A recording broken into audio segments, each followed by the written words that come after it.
Hello, fellow bookish people. I'm here today to do my wrap-up of March of the Mammoths, a March readathon hosted by Jason at Old Blues Chapter and Verse, Big Al at Big Al's Books. I guess she's Alex at Big Al's Books, and Lukas at Totally Pretentious. And yeah, so the goal was to read a 800 plus page book in the month of March. The good news is I picked Kristin Lavransdatter, and I have read 880 pages of the book, and it's March 28th. The bad news, the falling short of my own goal is that the book is 1,124 pages long. So I kind of ran out of steam. I started before March started on it in hopes that would give me enough of a head start. And I was chugging along at like sort of 30 pages a day, which would have gotten me there quite easily, especially with some days more.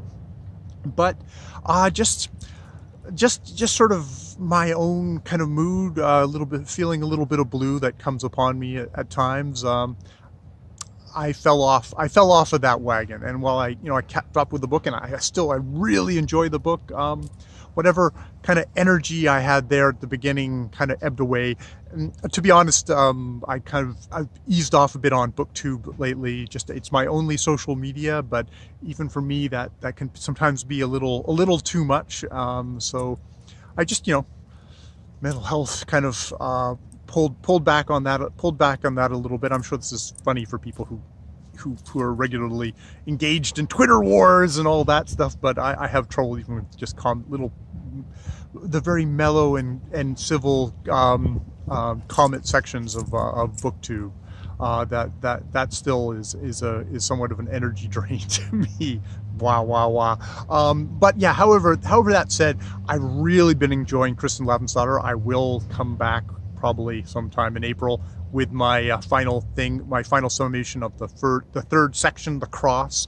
It's really been a wonderful book for just getting that scope of a person's life, going from her birth to, I don't know, maybe her death. We'll see if it ends in a cliffhanger.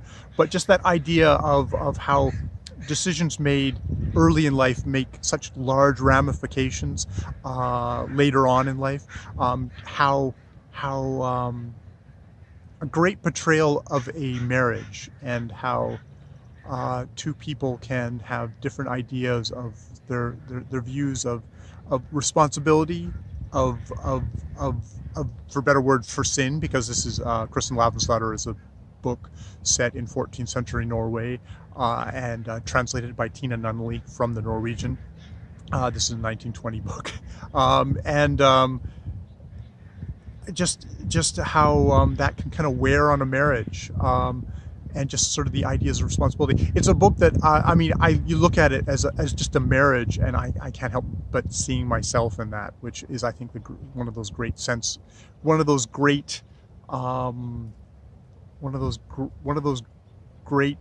virtues of great literature. Is you start like, wow, I can see myself in characters who I really have trouble with.